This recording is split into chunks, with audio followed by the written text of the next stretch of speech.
जो हाथ उठा करके ताली बजाएगा तभी मजा आएगा। सच हम भी कहते हैं छप्पन भोग लगेगा वही प्रसाद पाएगा।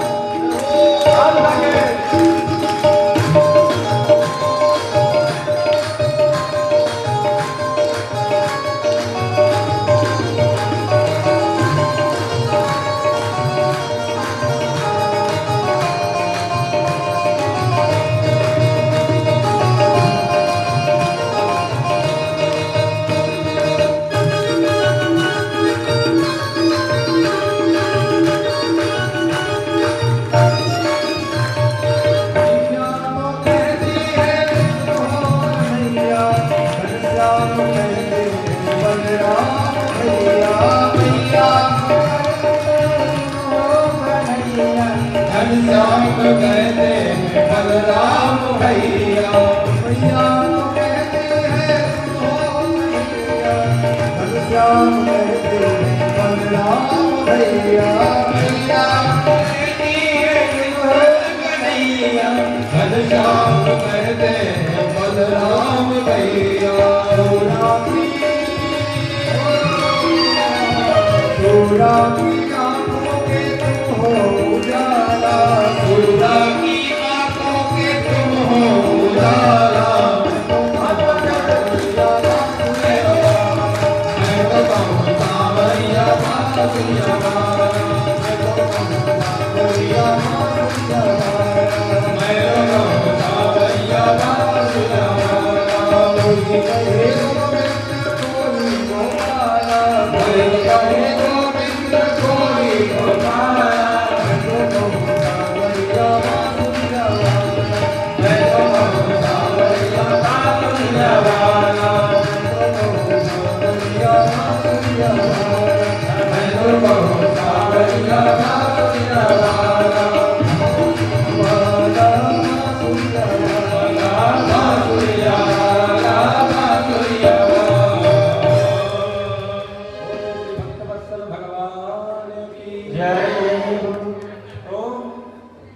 भगवान के नाम अनेक हैं और नाम अनेक हैं लेकिन परमात्मा एक है। तो गर्गाचार्य जी ने बहुत विचार किया और विचार करके एक नाम क्या रखा, बोले कृष्णचंद्र भगवान की जय। जैसे ही गर्गाचार्य जी ने कहा आपके बेटे का नाम रखता हूँ कृष्ण, तुरंत मैया यशोदा की आंखें खुली की खुली रह गई। क्या कि बाबा एक बार जरा फिर से नाम बताना। तब गर्गाचार्य जी ने कहा कृष्ण। फिर से मैया यशोदा ने कहा बाबा फिर से बताना। तुरंत जो है फिर से गर्गाचार्य जी ने कहा मैया आपके बेटे का नाम कृष्ण। तब फिर जो है मैया यशोदा ने पूछा बाबा एक बार जरा फिर से बताओ, समझ में नहीं आ रहा है। तुरंत गर्गाचार्य ने कहा मैया आपके बेटे का नाम कृष्ण है। मैया यशोदा ने कहा चाहे कृष्ण रखो बाबा, चाहे जो रखो, ये नाम मेरे मुंह से निकलने वाला नहीं है, और इसलिए जो आप नाम रखे मेरे मुंह से कभी नहीं निकलने वाला। इसलिए हम अपने मैं रोहिणी के भी पुत्र का नाम और अपने पुत्र का भी नाम प्रेम से क्या रखूंगी, कनुआ और बलुआ। कितना अच्छा नाम है, सोचिए मैया का प्रेम है। और दुनिया में आज कोई भी हो, जैसे जो बेटा होता है ना, दुनिया की नज़रों में कई नामों से जाना जाता है, लेकिन जो उनका बेटा होता है वो अपने माँ की नज़रों में एक अलग ही नाम से जाना जाता है। और हमारा नाम भी एक ऐसा नाम है जो कुछ हमारे गांव के लोग भी जानते हैं, लेकिन बताएंगे नहीं, एक बार खिलाएंगे। तो इस प्रकार से मैया यशोदा ने क्या नाम रखा, कनुआ और बलुआ। इस प्रकार के सुंदर नामों का जो बहुत ही आसानी से निकल पड़े ऐसा नाम रखा। और फिर क्या होता है, आगे चल करके जब ऐसा सुंदर नाम रखा जाता है, एक दिन जब नाम रखा गया महाराज, तब जो है भगवान कृष्ण जो है आगे की लीला में प्रवेश करते हैं। और देखिए नाम भी अगर रखें भगवान का या किसी का भी नाम रखें तो ऐसा नाम रखें जो जीवन में कल्याणकारी हो। आपने कथा श्रवण किया कि नारायण नाम रखने से किस फल की प्राप्ति हुई, और भगवान का नाम लेने से आपके जीवन में सदा मंगल होगा। और नाम भी आप कैसे कैसे रखते हैं जिसका वर्णन न करें तो भी सही है। एक जगह मैं गया था, तब जो है एक बाबा जी थे और उनकी जो पत्नी थी वो काफ़ी बुजुर्ग हो चुकी थी। उनका जो नाम था, इस कहानी के माध्यम से सुनिए, बहुत संक्षेप में करके सुनाऊंगा। मान लो एक बुढ़िया हो और अपने समय में वो भी एक नवयुवती रही हो और उसका जन्म हुआ हो, और जन्म होने के बाद में उसका नामकरण किया गया हो। नामकरण करने के बाद में उसका नाम क्या रखा गया हो, क्या नाम रखा गया हो, ब्यूटी नाम रखा गया हो, ब्यूटी। अब सोचे, कल्पना कर लीजिए कि वो समय के साथ में क्या हो चुकी हो, बुद्धि हो चुकी हो। और जब बुद्धि हो चुकी हो और धीरे धीरे झुक जाए उसकी कमर, और जब कमर झुक जाए तो क्या ले, डंडा ले ले, और डंडा लेकर के एक हाथ अपने कमर पे रख ले, दूसरी हाथ से डंडा ले ले और चल पड़े सड़क पर। उसकी सहेलियां मिल जाए और तुरंत सहेलियां बोले अरे बहन ब्यूटी। सोचिए कितना अच्छा नाम है। तो ऐसे ऐसे नाम रखते हैं जिसका कोई मतलब नहीं। अरे नाम ही रखना तो ऐसा नाम रखिए जिससे आपका कल्याण हो। राम रखिए, लक्ष्मण रखिए, नारायण रखिए। अगर अपने जीवन में नाम ही रखना है तो अन्य किसी चीज को मत देखिए, केवल विष्णु सहस्त्रनाम देख लीजिए। इतने नाम है उसमें कि आप रखते रखते थक जाएंगे लेकिन कभी समाप्त नहीं कर पाएंगे। इस प्रकार से भगवान का नामकरण होता है। अब आगे चल करके भगवान अपना लीला यहाँ से प्रारंभ करते हैं। नामकरण होता है, प्रभु धीरे धीरे आगे बड़े होने लगते हैं। और जब बड़े होने लगते हैं तो प्रभु ने मन में विचार किया कि मेरा जो जन्म हुआ है ना, इसलिए पृथ्वी का कल्याण करने के लिए, हमारे जितने भी भक्त हैं सभी की मनोकामना पूरी करने के लिए हुआ है, और उनकी मनोकामना को पूरी करने के लिए हुआ है। इसलिए अब चल करके सारी प्रतिमा, जितनी भी प्रतिमाएं हैं, इनका मनोरथ पूर्ण करना चाहिए। अर्थात जितनी भी गोपियां हैं सबकी इच्छा हमें पूरी करनी चाहिए। इसलिए प्रभु आज से कौन सी लीला प्रारंभ करते हैं, माखन लीला। बोले माखन चोर भगवान की जय। तो प्रभु आज की लीला यहाँ से प्रारंभ करते हैं। प्रभु कहते हैं कि जितने भी हमारे मित्र हैं सबको बुलाया जाए, और जब सारे मित्र एकांत में इकट्ठे हो गए तो सारे जो मित्र इकट्ठे हो जाते हैं, भगवान सबके तरफ घूम के देखते रहते हैं, और जिसको भी देखते हैं वो कैसे है, दुबला पतला है कि हवा में वो उड़ते तो उड़ जाए, भूकंप आ जाए तो बेचारे वैसे गिर जाए।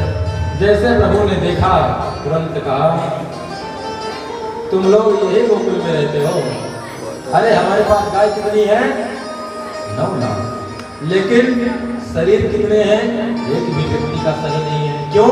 क्योंकि जो है हमें सही से खाने को नहीं मिलता, और दाल चावल खाने से कुछ नहीं होगा, हमें घी और मक्खन खाने से ही कुछ फल प्राप्त होगा।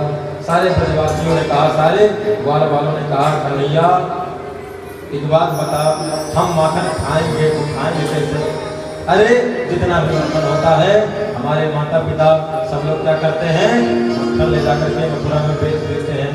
तो प्रभु ने कहा, कन्हैया ने कहा, अरे ब्रजवासियों, अरे गोकुलवासियों, एक बात बताओ, गाय चराने कौन जाता है? सारे गोकुलवासी बोले, सारे मित्र बोले, हम जाते हैं। अच्छा, दूध कौन लगाता है? सारे ब्रजवासी जितने रहते हैं भगवान के मित्र यही कहते हैं, मैं लगाता हूँ। श्री मधुमंगल, श्रीधामा और बहुत सारे मित्र रहते हैं जो बहुत ही ज़्यादा कमजोर रहते हैं, मुँह से जबान निकलती तो भी लड़खड़ा जाती है, शरीर की स्थिति सही ना होने के कारण। इस प्रकार से जब भगवान ने कहा, दूध जब हम निकालें, सेवा हम करें, और जब मक्खन खाने का समय आए तो कौन खाए, मथुरावासी। इसलिए आज से ये सब काम बंद करना है। सारे उनके मित्रों ने कहा, प्रभु कन्हैया ऐसे नहीं काम बनने वाला, मेरी माँ तो मुझे डांट देगी, मैं हिम्मत नहीं कर सकूँगा कि मैं ऐसा कुछ नहीं कह सकूँ, इसलिए मैं तो नहीं तुम्हारे साथ रह सकता इस कार्य में। तब प्रभु ने कहा, ठीक है, जब तुम बड़े प्रेम से कहने पर नहीं मान रहे हो, तब हम लोग दूसरा कुछ काम करेंगे। तब सारे ब्रजवासी आश्चर्यचकित हो गए कि अब क्या काम करना है। तब भगवान ने थोड़ी देर सोचा, कन्हैया ने सोचा, भगवान ने कहा, आज से हम क्या करेंगे, चोरी करेंगे। सारे मित्रों ने कहा, कन्हैया एक बात बता, मेरे माता पिता ने आज तक ऐसा कुछ नहीं बताया, लेकिन तू अभी इतना छोटा सा है और तू मेरा गुरु बन रहा है, और गुरु बने तो ठीक है, लेकिन सिखा क्या रहा है, चोरी। आज क्या सिखा रहा है, चोरी। कन्हैया ने कहा, अब ज्यादा ज्ञान तुम बताओ, पहले तुम 2 हड्डी के, अब जब तुम्हें खाने की व्यवस्था बता रहा हूँ तो तुम लोग हमसे वाद विवाद कर रहे हो। इस प्रकार से भगवान ने कहा, तब सारे ब्रजवासी, सारे जितने उनके मित्र रहते हैं भगवान के, सब तैयार हो जाते हैं। तो भगवान ने कहा, देखिए दुनिया में जितने भी कोई भी व्यक्ति है, सबका अपना अपना एक व्यवस्था है, सबका अपना अपना एक मंडल है। जैसे हमारे भैया जी का नाम है अनुपम अवस्थी संगीत मंडल, और बहुत सारे ऐसे ऐसे नाम दिए जाते हैं। तो प्रभु ने सोचा कि हम भी कुछ नाम रखेंगे। तो प्रभु ने क्या नाम रखा, बाल गोपाल चौर विद्या प्रचार मंडल। सोचिए, ऐसा विद्यालय कोई आज तक दुनिया में खोल पाया है क्या?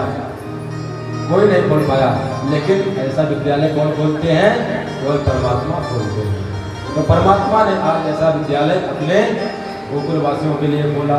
अब सारे ब्रजवासी माखन लीला में प्रभु की सहायता करते हैं, और गोपी जो है अपने अपने कार्यों में लगे रहते हैं। प्रभु जो है अपना माखन लीला जब प्रारंभ करते हैं, क्या करते हैं कि जब देखते हैं कि सारी गोपियां अपना अपना काम कर रही हैं, प्रभु सारे अपने मित्रों को बुलाते हैं और कहते हैं कि चलो अब घर में घुसने का अच्छा समय है।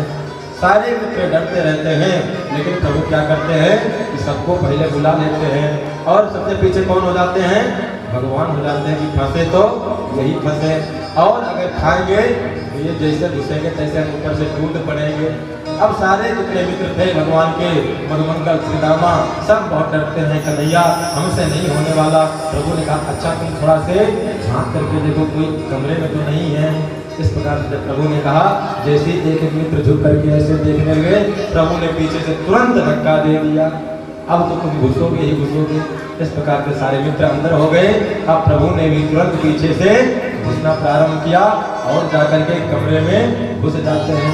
और जब कमरे में घुस जाते हैं ना, तो प्रभु ने देखा इधर उधर कुछ खाने को नहीं दिख रहा। लेकिन जब प्रभु ने देखा कुछ नहीं खाने को दिख रहा महाराज, तब क्या करते हैं, प्रभु बहुत ही अंदर अंदर गुस्सा होते हैं और गुस्सा होते हैं, बहुत सारी बातों को बोलते हैं और बातों को बोलते हैं। इतने में क्या हुआ, उनकी नज़र किस पर पड़ी, मटके के ऊपर जो ऊपर लटका हुआ था।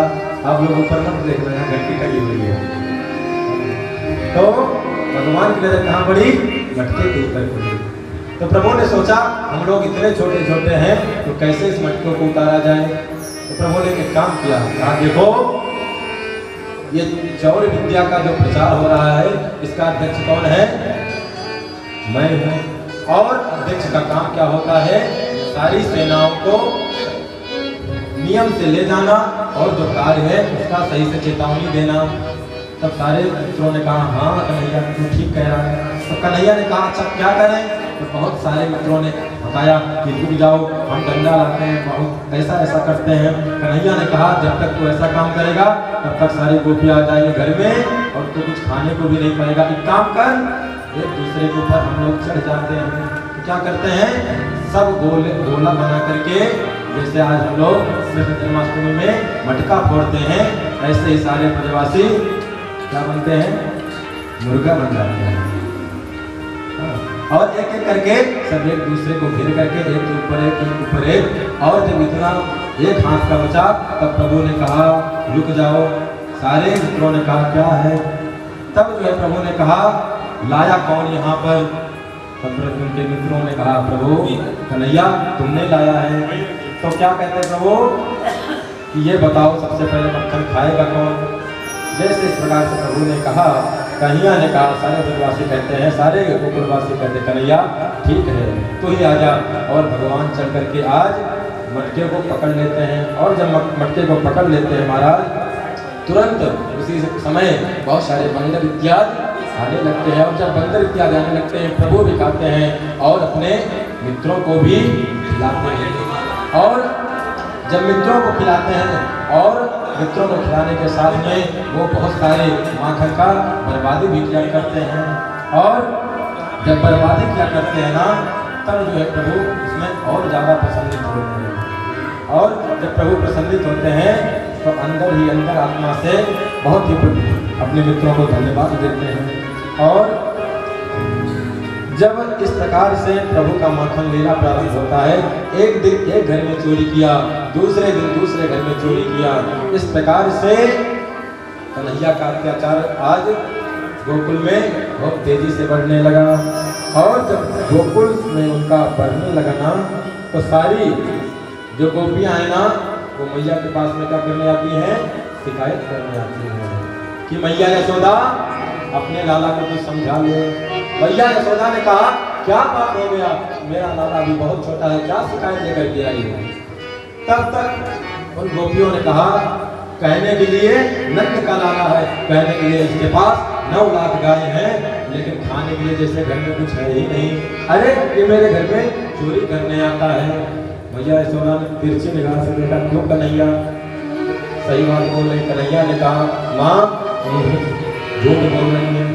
तुरंत यशोदा मैया ने कहा गोपियों देखो कन्हैया क्या कह रहा है। तब तक गोपियों ने अपना सफाई देना प्रारंभ किया। कहते क्या है, आइए हम लोग भजन के माध्यम से श्रवण करते हैं।